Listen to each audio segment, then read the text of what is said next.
Hi, my name's Sam and I'm in Koala Creek to tell you a little bit more about our brush-tailed bettong.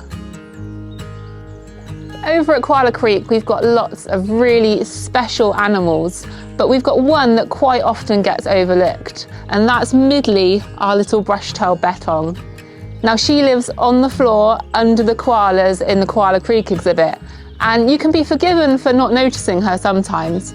But she's really special. She is one of the most endangered animals we have at the park. Brush-tailed bettongs are critically endangered, and we actually only have one of them. She is part of an endangered species breeding program, but because she's so endangered, we don't actually have the right partner for her at the moment. So we are currently waiting, and hopefully she'll get to breed in the future. She does, however, live with one of our potteroo. And you can be forgiven for thinking they're the same thing, but there are a few important differences.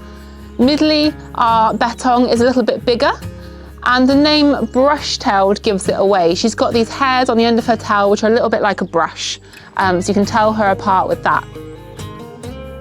Bettong are critically endangered, and they have actually suffered a decline of 90% of their population in a 10-year period. So they've declined extremely quickly, and they are now extinct in some parts of Australia, with reintroduction programs working to bring those numbers back up.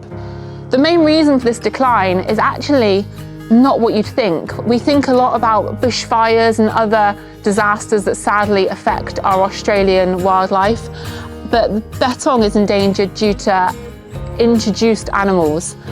So things like red foxes that have been introduced and have hunted the bettong population, but also domestic cats. They've played a really big role, sadly, in the decline of the bettong.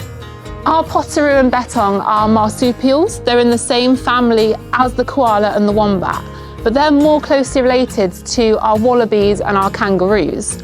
And if you look at them, they've got really big back feet and they hop, the same as the wallabies do.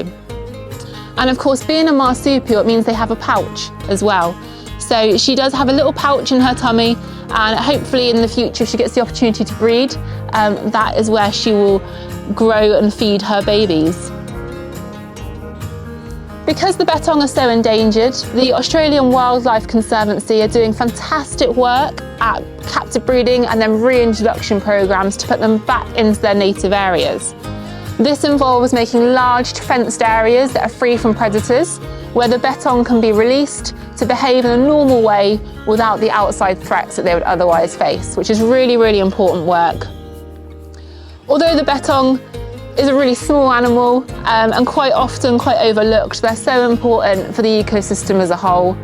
They are what we call an ecosystem engineer. They dig hundreds of holes looking for their favourite food, which is fungi. And this is really important for the forest. It helps seed dispersal and it helps keep the soil dug over and allows the trees to grow better. So without these little guys, our bettong and of course our potteroo as well, we wouldn't have our beautiful flagship animals like our koalas that we know so well. So sometimes the little guys are just as important for keeping our ecosystems happy. And I'm incredibly biased, but I also think they're very cute and very easily overlooked here at the park. I hope you've enjoyed learning a bit more about the smaller residents of Koala Creek, and next time you come and visit us, look at the koalas in the trees, but make sure you look down on the ground and try and spot these guys as well.